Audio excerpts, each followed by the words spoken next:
करुणा सागर तारक देवादिदेव तीर्थंकर भगवंतों ने जगत के जीव मात्र के कल्याण के लिए धर्म शासन की स्थापना की है। परमात्मा अरिहंत प्रभु ने पिछले से तीसरे भाव में शारीरिक सम्यक्त्व की स्पर्शना किया। शारीरिक सम्यक्त्व, पहले तो सम्यक दर्शन को समझना होगा। सम्यक्त्व कहो या सम्यक दर्शन कहो, दोनों एक ही चीज है।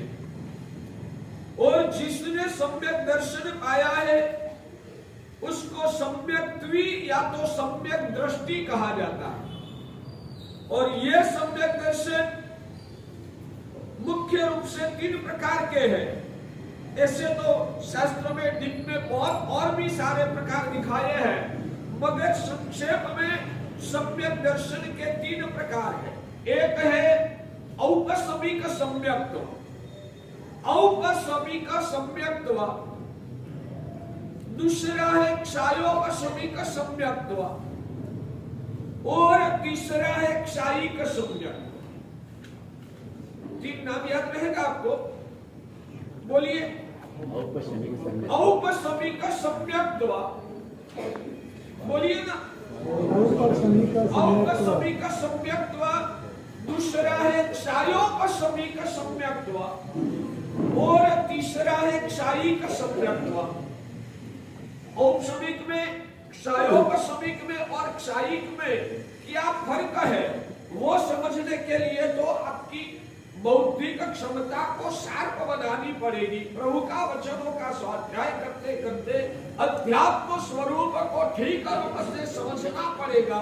14 गुण स्थानक की व्यवस्था कैसी अद्भुत है, अंतरंग आत्म स्वरूप क्या है, आत्मा को कर्मबंध की प्रक्रिया कैसे होती है, वो कर्म का बंध उदय उदीर्णा सत्ता कैसे होता है, वो सब जब आप समझोगे ना, उसके बाद ये औपसमिक और क्षायोपसमिक और क्षायिक की भेद रेखा का पता चलेगा। शब्द भी कठिन लग रहे हैं ना आपको, अर्थ तो बहुत दूर की बात है, ये शब्द भी कठिन लग रहे हैं ना। कोई बात नहीं, आप घबराना मत।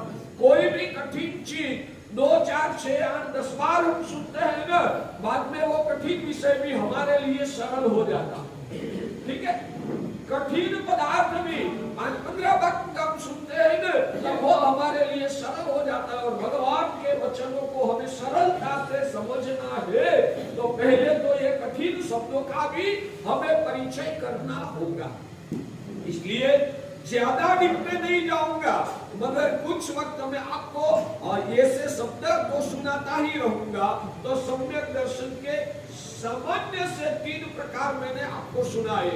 एक है औपसमिक सम्यक्त्व, दूसरा है क्षायोपसमिक सम्यक्त्व और तीसरा है क्षायिक सम्यक्त्व। ये औपसमिक और क्षायोपसमिक को समझने के लिए कल मैंने जो आपको बोहनीय के प्रकार दिखाए थे ना, कितने प्रकार दिखाए थे? 23 कितने दिखाए थे?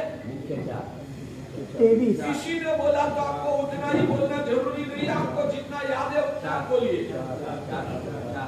4 तो कषायों के प्रकार बताए थे, कषाय के 4 प्रकार दिखाए थे। बोहनीय कर्म के कितने प्रकार मैंने दिखाए थे? 25। मैंने कहा 23 बताया था, मैंने 23 बताया ही नहीं था कल या परसों, कब बताया था? परसों दिखाया था। मैंने 28 बताया ही नहीं है, मैंने तो आपको 25 ही प्रकार दिखाए। वो तो आपने कहीं पढ़ा था, वो जवाब यहाँ दे दिया। मैंने कितने बताए थे वो मैं पूछ रहा हूँ। मैंने 25 प्रकार दिखाए थे, याद रहा ना आपको? आपको मेमोरी पावर जबरदस्त है। हमारे मंत्री जी ने मुझको बताया था ना, आपको लिखने की कोई जरूरत नहीं, मेमोरी पावर आपका मजबूत है। तो बताइए कौन से 25 प्रकार दिखाए? झड़प से बोल जाऊंगा क्योंकि आगे चलना है। 4 प्रकार के क्रोध, मान, माया, लोभ, वो अनंतानुबंधी, अप्रत्याख्यान, प्रत्याख्यान, वर्णीय और संज्वल। भले शब्द से ही परिचित होना है, आपके लिए वो शब्द का अर्थ कठिन है, मगर ऐसी परिभाषा जिन शासन में आती है वो समझिए। तो 4 प्रकार का क्रोध, 4 प्रकार का मान, 4 प्रकार का माया और 4 प्रकार का लोभ, 16 प्रकार के कषाय है। सुबह सुबह में भगवान शांतिनाथ दादा का जब अभिषेक किया जाता है तब आप जो स्तुति बोलते हैं, क्या स्तुति बोलते हैं?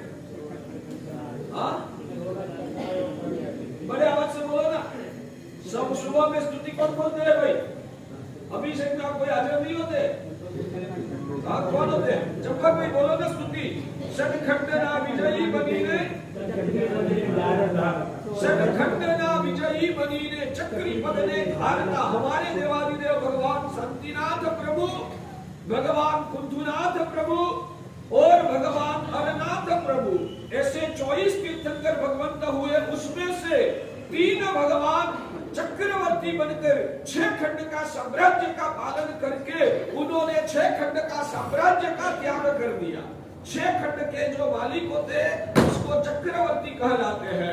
ऐसे सब तीर्थंकर भगवंतों का जन्म राजकुल में हुआ था और भगवान पार्श्वनाथ, भगवान महावीर स्वामी जैसे 2-4 तीर्थंकर भगवंत को छोड़कर सब तीर्थंकर भगवान राजवी बन के उन्होंने राजवैभव छोड़ा था। और उसमें भी शांतिनाथ, कुंथुनाथ और हरनाथ ये 3 तीर्थंकर भगवंत तो चक्रवर्ती हुए थे। फिर भी उन्होंने 6 खंड का साम्राज्य का त्याग करके आत्म साम्राज्य पाने के लिए संसार का त्याग करके चारित्र जीवन ग्रहण किया था।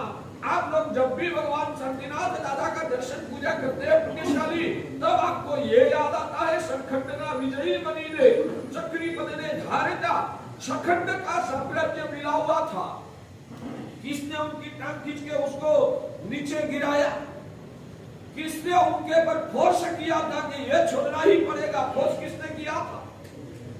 फिर भी वो खुद स्वयं 6 खंड का साम्राज्य को ठुकरा के उन्होंने चारित्र धर्म का स्वीकार किया, सब संसार को छोड़ दिया। किस लिए छोड़ा? मैं तो कहता हूं कि परमात्मा का दर्शन करने के दौरान भगवान की ये जो अंतरंग धारा है ना, उस धारा का हमें चिंतन करना है।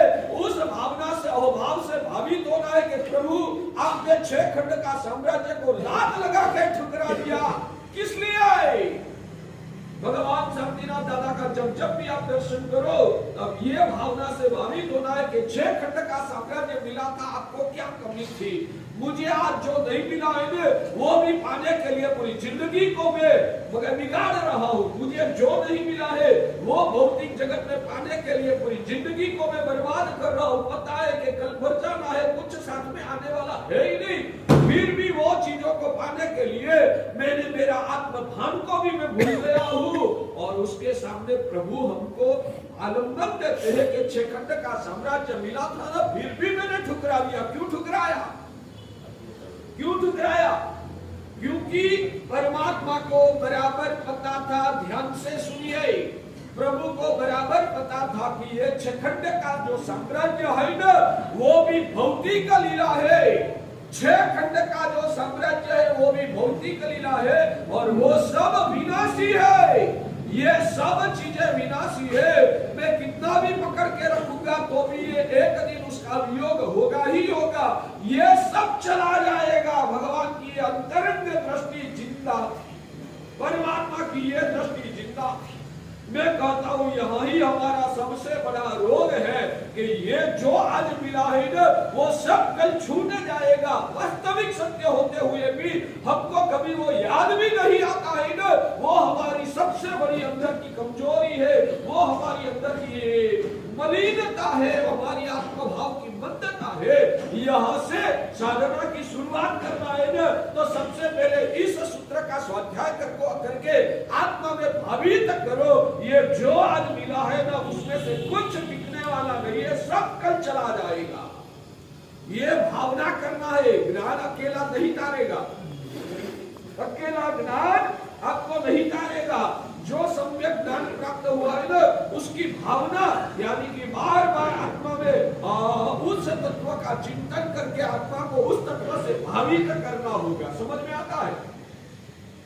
मैं तो कहता हूं कि भगवान का दर्शन करने का भी अपन को नहीं आता है। सिर्फ चमड़े की आंखों से भगवान का दीदार का दर्शन करके हम निकल जाते हैं। चमड़े की आंखों से भगवान का सिर्फ दीदार का दर्शन करके हम निकल जाते हैं। अकेला दीदार का दर्शन करने से आत्मा का कल्याण नहीं होता है। भाग्यशाली अंतर की आंखों से अंतरंग स्वरूप का दर्शन करना है।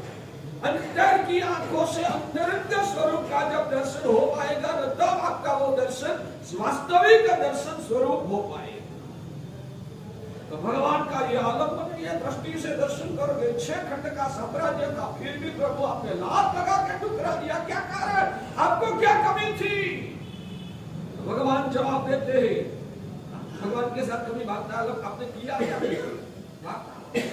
वार्तालाप किया है या नहीं किया?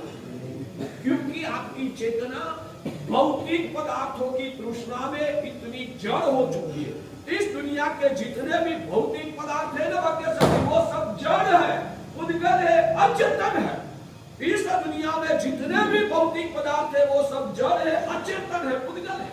अचेतन होने की वजह से जिसकी चेतना, ध्यान से सुनिए, जिसकी चेतना अचेतन पदार्थों की तृष्णा में फंस जाती है ना, उसका चैतन्य भी जड़ हो जाता है।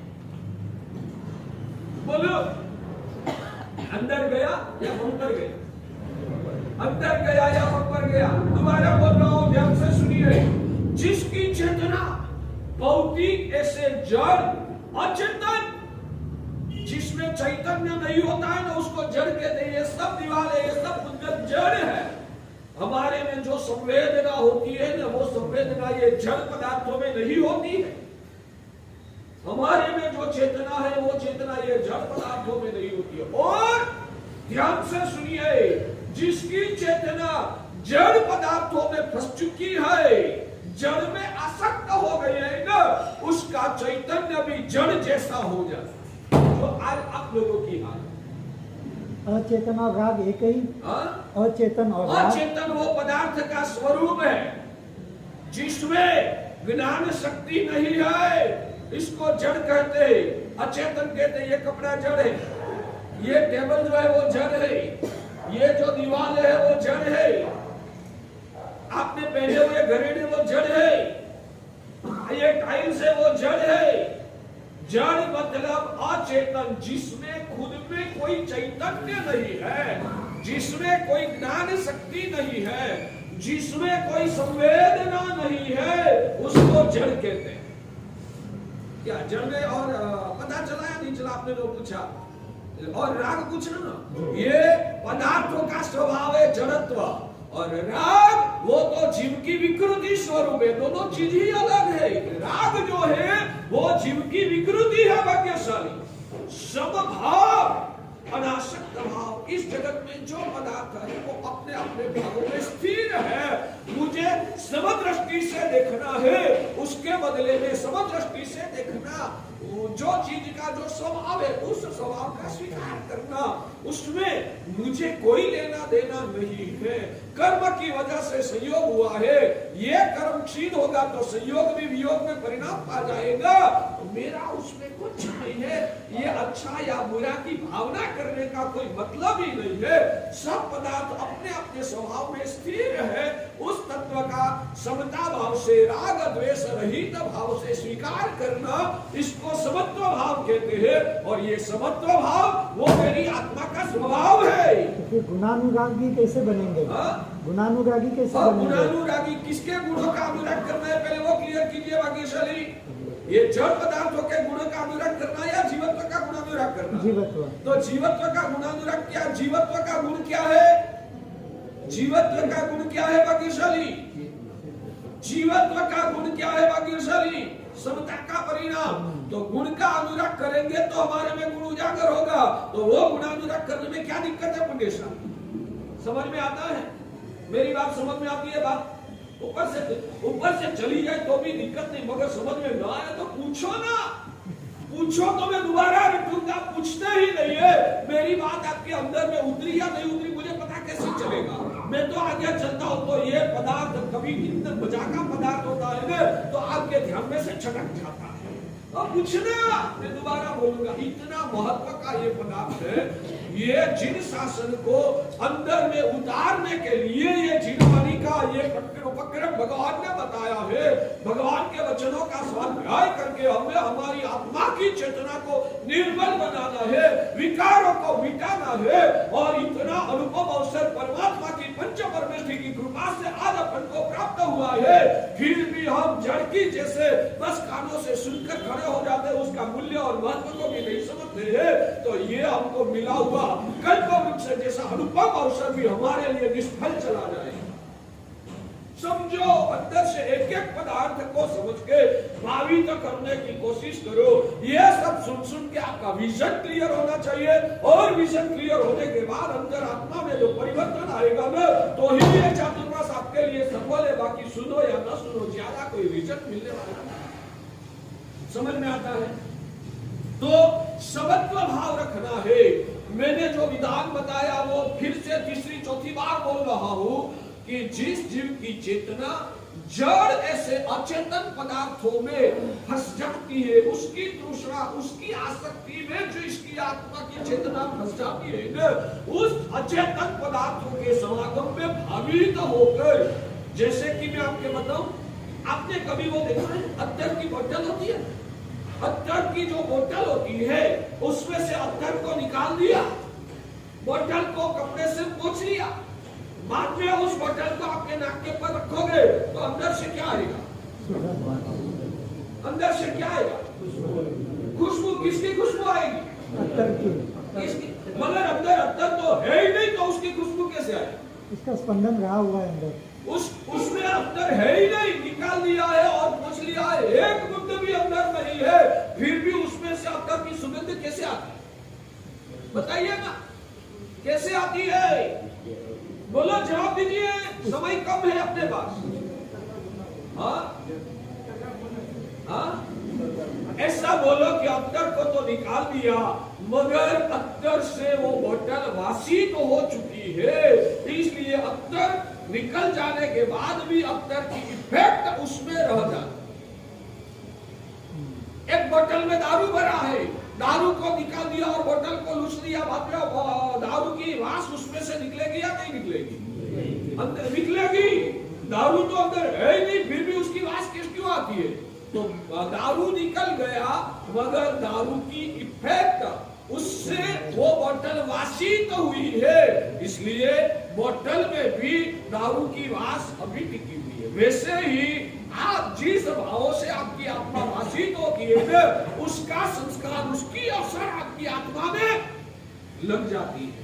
तो अचेतन पदार्थों में फंसकर, पुराने जमाने में हमारी संस्कृति कितनी अद्भुत थी, चारों ओर।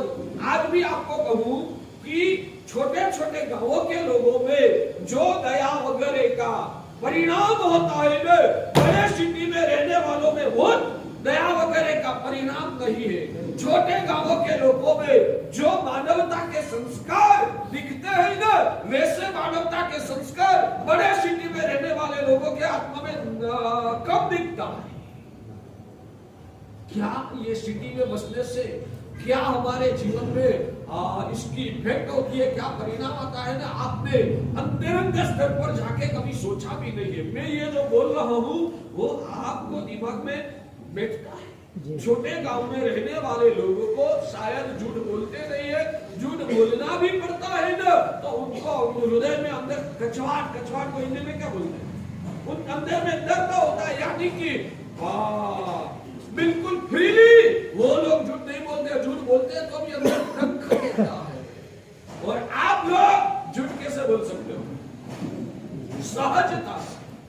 सिटी में बसने वाले लोग झूठ सहजता से बोल सकते हैं, छोटे छोटे गांवों में रहने वाले लोग शायद झूठ बोलते नहीं है, और कभी बोल जाते हैं, बोलना पड़ता है मजबूरी से, तो भी उसको अंदर में दर्द रहता है, सहजता से वो झूठ नहीं बोल सकता।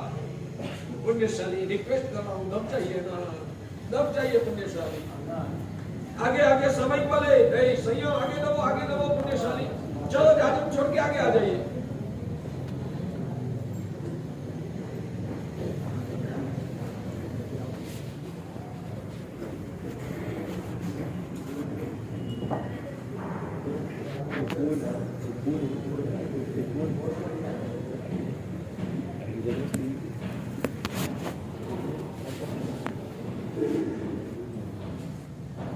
समझती है मेरी बात?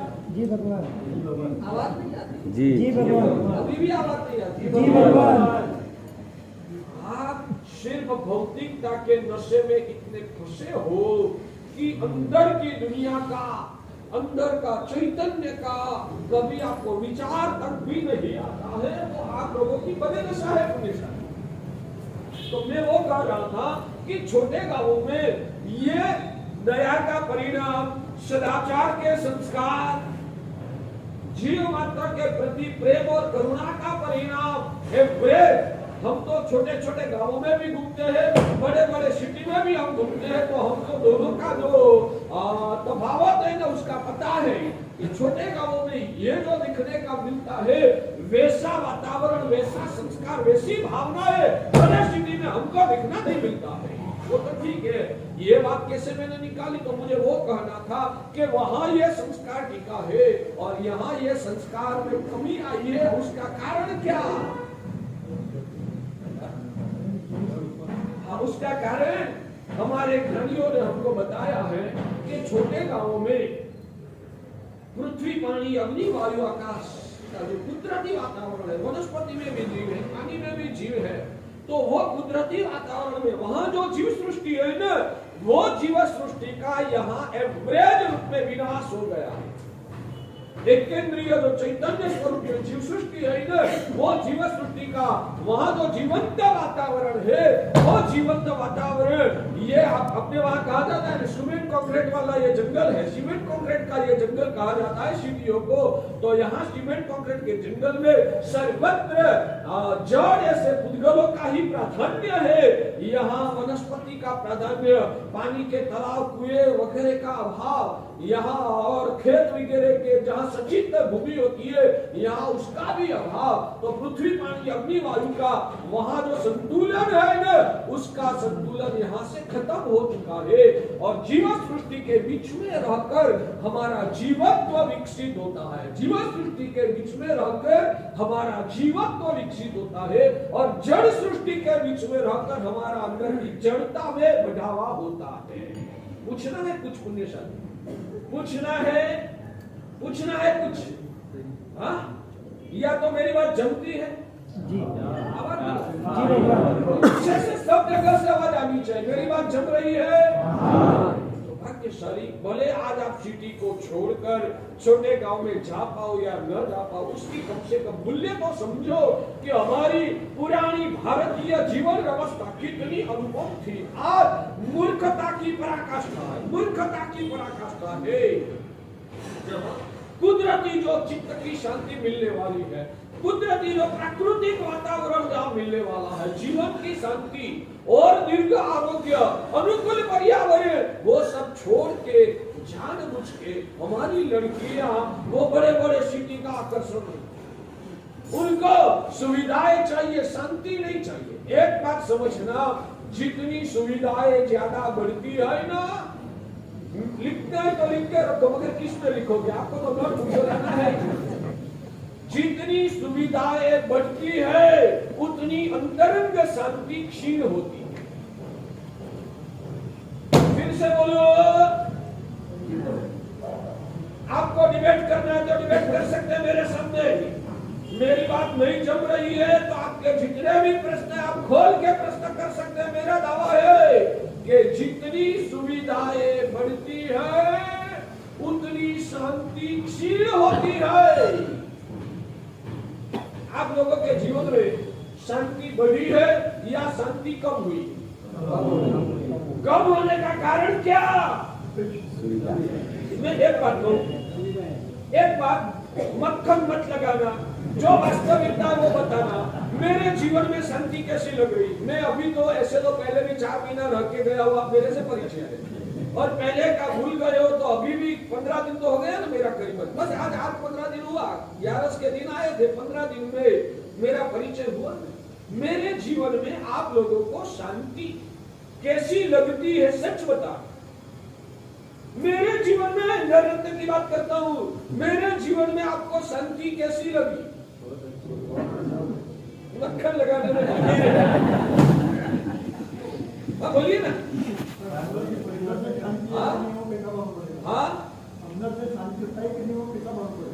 कैसा मालूम पड़ेगा? आप जैसे बुद्धिशाली लोग इतनी भी बुद्धि आपने गंवाना शुरू कर दिया, क्योंकि शांति कैसा चीज है वो आप लोगों को दिखानी पड़ेगी। आप व्यक्ति का चेहरा देख के तो कर सकते कि ये व्यक्ति अशांत और बेचैन लग रहा है, शांति मन की चीज है, उनकी परिभाषा सिखाने की अभी कोई आवश्यकता आपके लिए लग नहीं रख रही है। और इस विषय में जाकर अभी जो चल रहा हुआ विषय को डाइवर्ट नहीं करना है। बाकी शांति क्या चीज आप सब समझ सकते हैं कि अंदर में संक्लेश का अभाव, चित्त की जो बेचैनी वो अशांति है, और चित्त सहज भाव से स्वस्थ होना, शांत होना वो शांति है। पहले तो वो क्लियर करो, बहुत जरूरी है। आज के जमाने में हमारी दयनीय दशा वो हो गई है कि हमारा जीवन तो हकीकत में आप लोगों को अध्यात्म सिखाने के लिए, हमारा जीवन, हमारा धर्म का उपदेश हकीकत में आप लोगों को अध्यात्म सिखाने के लिए था। आज हालत वो हो गई है, अध्यात्म को साइड पे रखो, व्यवहारिक जीवन कैसे जीना ना वो सिखाने की नौबत आ चुकी है। वो हमारी आज हमारी दयनीय दशा जमता है। तो सबसे पहले वो तय करो, आज का समाज भटक रहा है।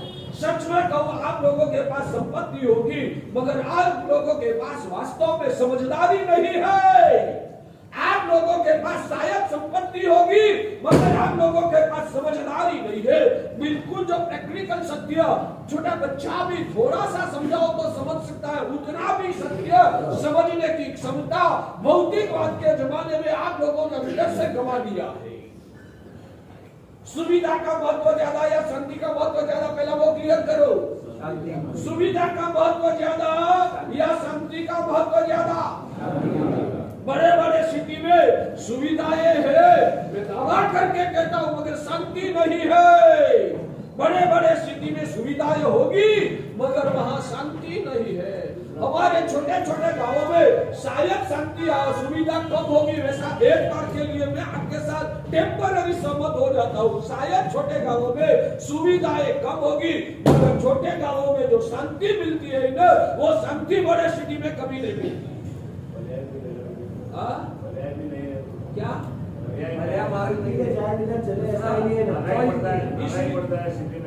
इसलिए ही उन लोगों को अभी मैं समझा रहा हूँ जिनकी वजह से आप लोगों को छोटे छोटे गांव को छोड़कर सिटी में जाना पड़ता है ना, उसका कारण वहां से मुझे सब पता है। आप लोगों को छोटा गांव छोड़ के अभी मैं इच्छलकरंजी जाके आया। इच्छलकरंजी में कैसे कैसे करोड़ोंपति नहीं, अब्जोपति लोग, अपने श्रावक लोग अब्जोपति श्रावक लोग मिले।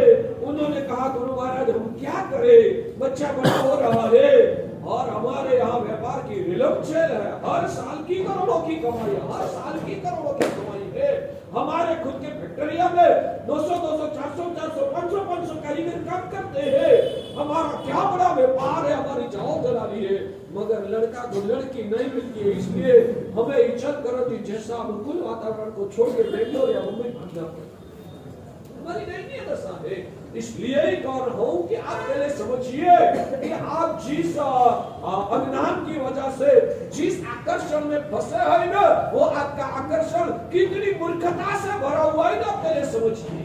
और वहां से प्रॉब्लम क्रिया शांत होगा ना, तो आपका जो सिटी में जाने की आपकी जो प्रॉब्लम है वो आपको कम होगा।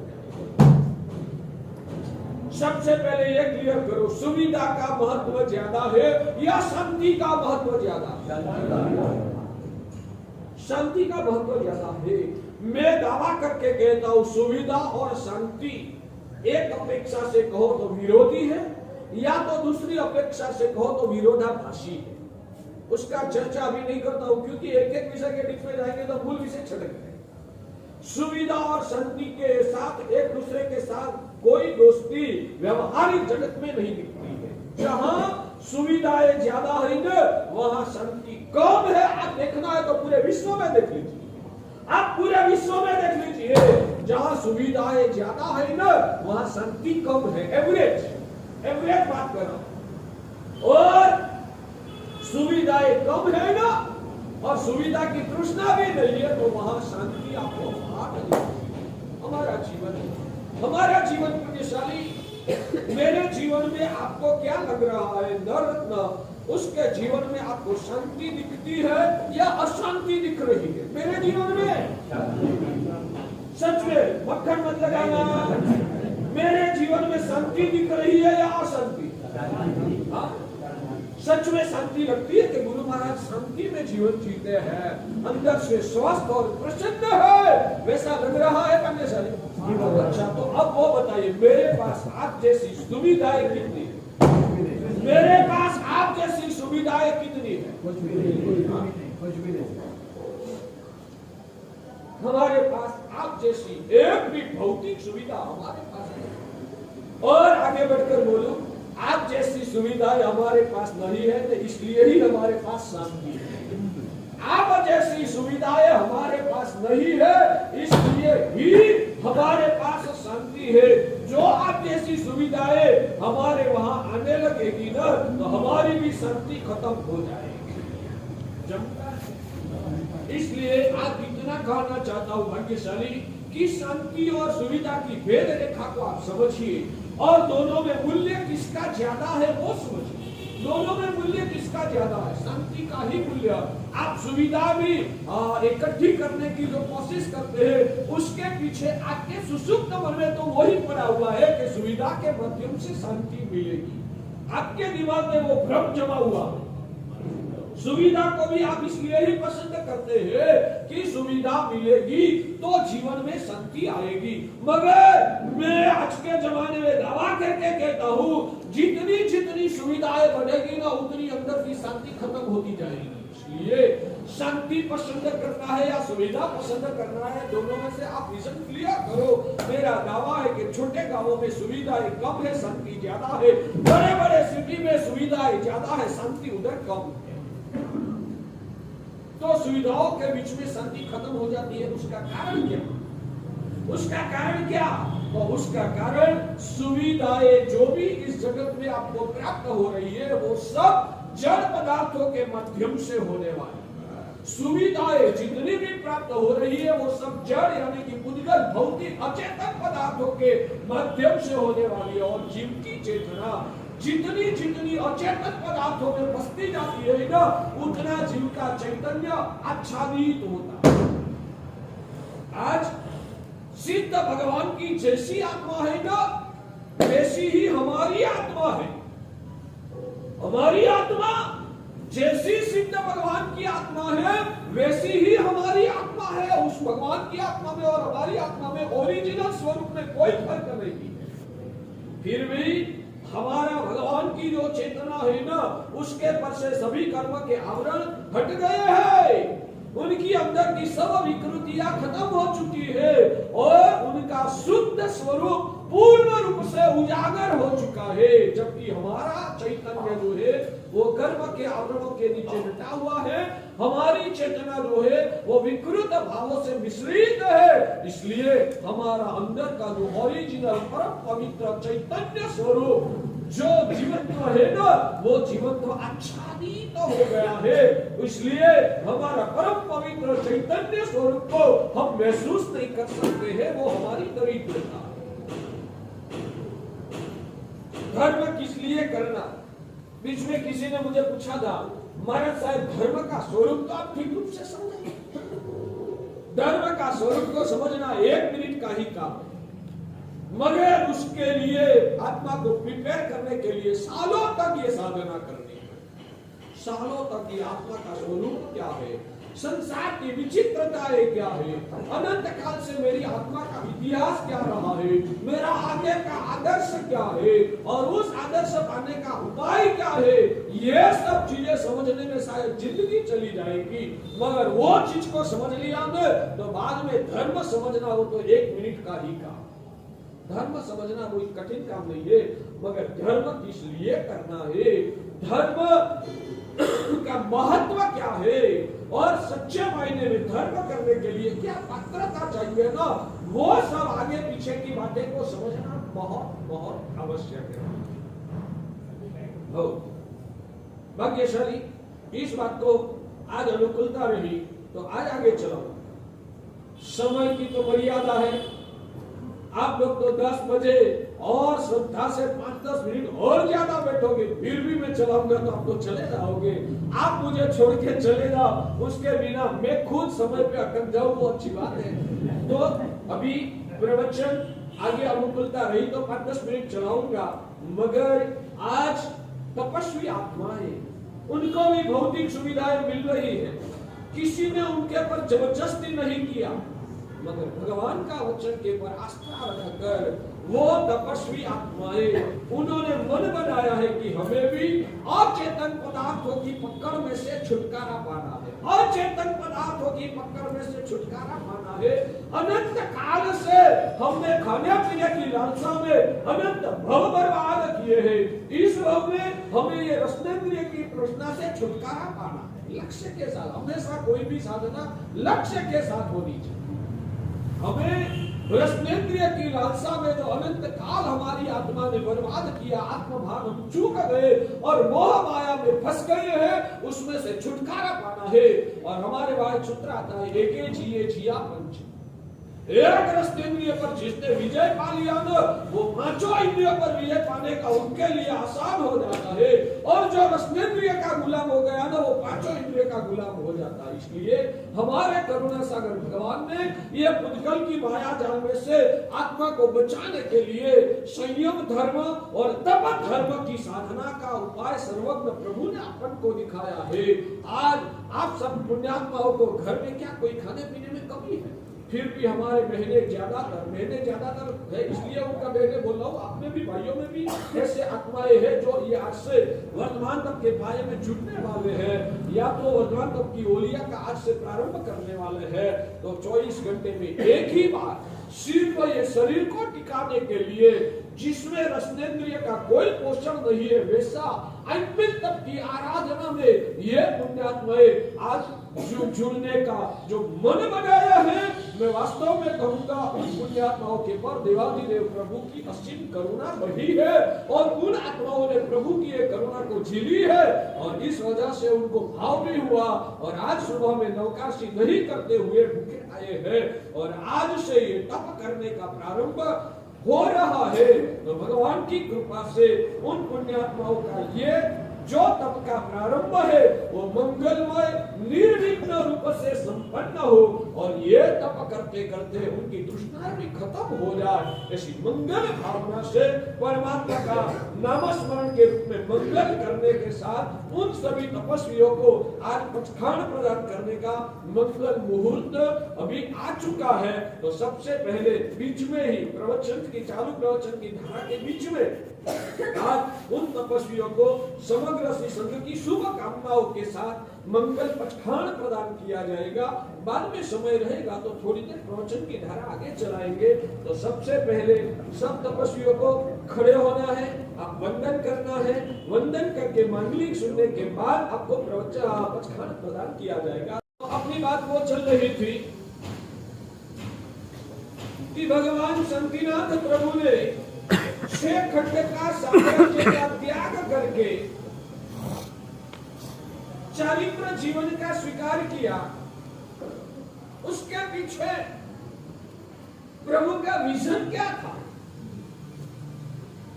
तो परमात्मा को पता था 6 खंड का साम्राज्य भी एक दिन चला जाएगा, एक दिन चला जाएगा, वो साथ में आने वाला नहीं है।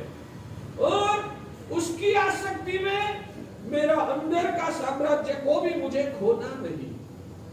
भगवान कहते हैं कि जो व्यक्ति भौतिक तृष्णाओं में फंसकर जिंदगी को भौतिक पदार्थों के पीछे ही गंवाता है, उसकी हालत हमारी परिभाषा में ततो भ्रष्ट जैसी हालत होती है। क्योंकि जिसके पीछे जिंदगी गंवा रहा है वो तो साथ में आने वाला है ही नहीं। इसलिए भौतिक साम्राज्य तो एक दिन निश्चित रूप से गारंटी से चला ही जाएगा, गारंटी से चला जाएगा। और उसके पीछे आसक्त होकर खुद का अंदर का साम्राज्य को उजागर करने का भी वो चूक गया। भौतिक साम्राज्य तो ऐसे भी विनाशी है, वो चला जाएगा। सच में कहो, ये जो बात है कि ये जो मिला है वो एक दिन चला जाएगा, ये बात आज आपने जिंदगी में पहली बार ही सुना है? नहीं, पहली बार सुना ना आपने? क्या बात करते हो, पहले सुना हुआ है आपने?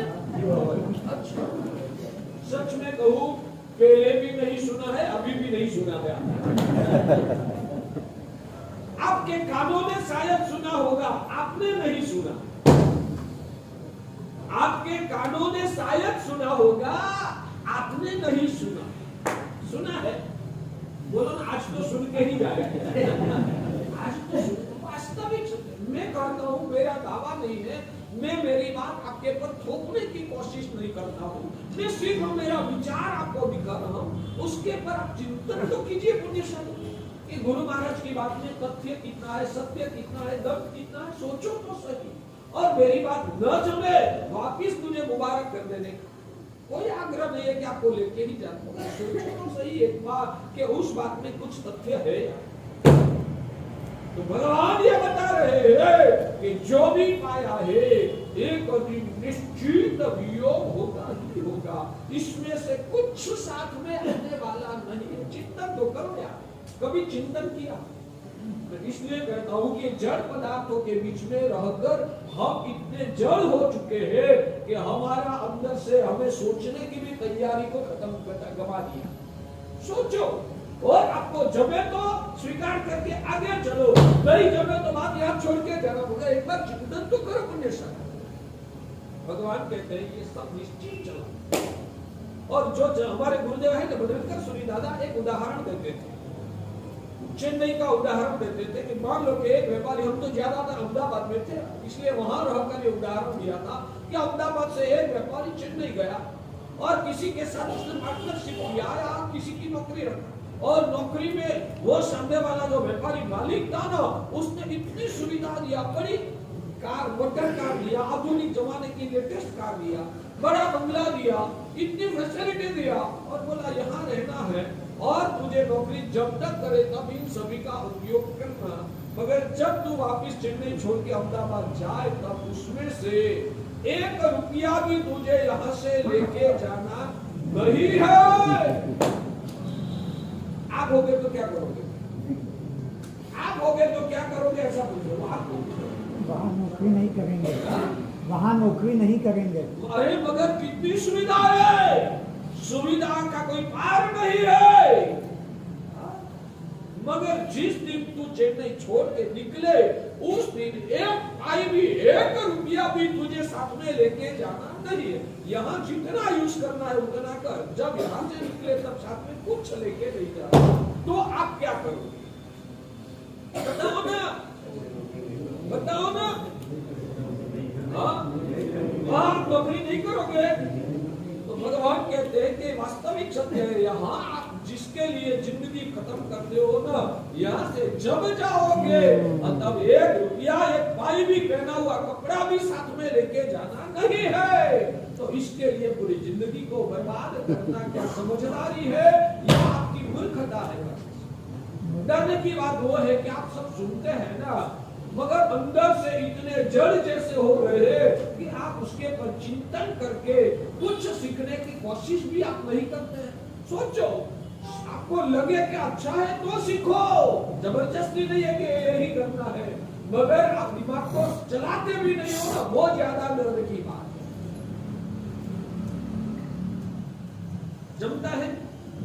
आप चिंतन करोगे, सब छोड़ दो ऐसा मैं नहीं कहता हूँ, मगर कम से कम इसके लिए आसक्ति करके जीवन को उसके पर खुआर तो नहीं करना है।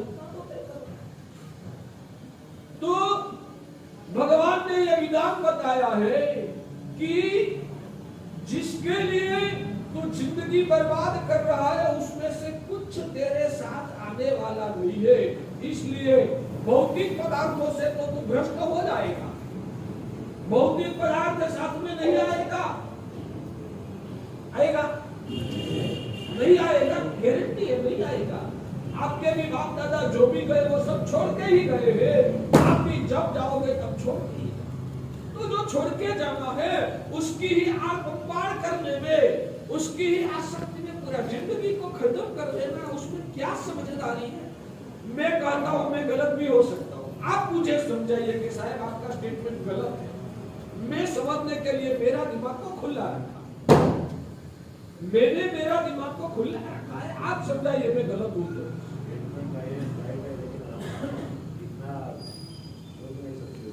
सोच नहीं सकते या सोचना ही नहीं?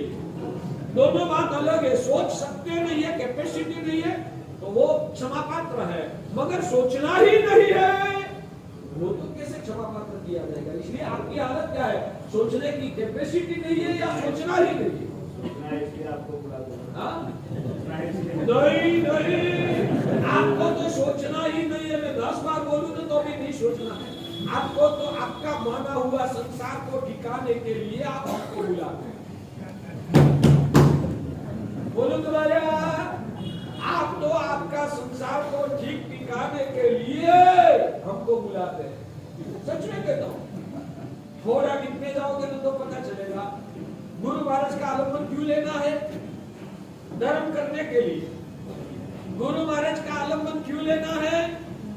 धर्म करने के लिए। धर्म क्यों करना है? पुण्य कमाने के लिए। पुण्य क्यों कमाना है? भाव सुधारने की परिभाषा क्या? भाव सुधारने की परिभाषा क्या पकेश्वर? ये भाव आपको सुधारना है ही नहीं, आपको तो पुण्य कमाना। और पुण्य किस लिए कमाना है?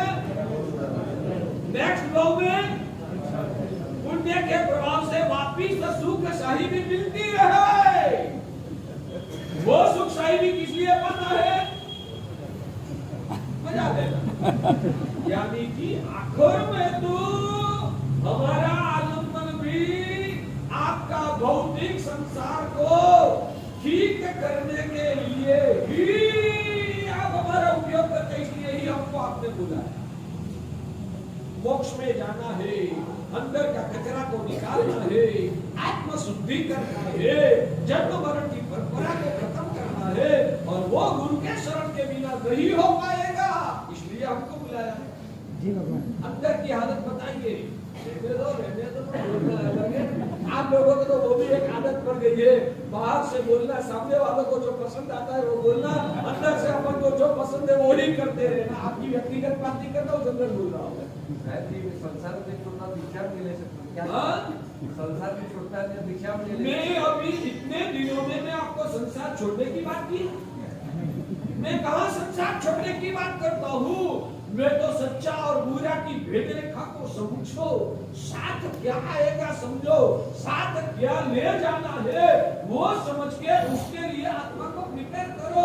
मैं उतना ही बोलता हूँ। मैं कहाँ बोला कि संसार छोड़ के निकले? वो नहीं बोलता हूँ। मैं आपको कहता हूँ कि आप बेभान अवस्था में, आप कोमा में सरक गए हैं, आपने मोह की निद्रा में आप लेटे हुए हो, उसमें से बाहर निकलो। आप अपनी खुद की आत्मा को समझो। मैं उतना ही कह रहा हूँ आपके साथ। समझ में आता है? जी सर, आता है। तो अपनी बात वो थी कि भगवान शंभुनाथ प्रभु ने चक्रवर्ती का साम्राज्य को ठुकरा दिया, क्योंकि भगवान को पता था ये सब भौतिक समृद्धिया का जो सहयोग है वो विनाशी है, एक दिन छूट जाएगा। मैं नहीं छोड़ूंगा ना, तो भी ये समृद्धियां छूट जाएगी, तो उसकी आसक्ति में रह जाऊंगा, तो आत्म साम्राज्य भी उजागर नहीं होगा। इसकी ही माया में फंसकर जिंदगी बर्बाद कर दूंगा तो आत्म साम्राज्य उजागर नहीं होगा। जो अविनाशी है, अनंत काल तक टिकने वाला आत्म साम्राज्य, वो भी प्रकट नहीं होगा, और ये भी चला जाएगा तो मेरी हालत अतो भ्रष्ट ततो भ्रष्ट, दोनों जगह से मैं भटक जाऊंगा।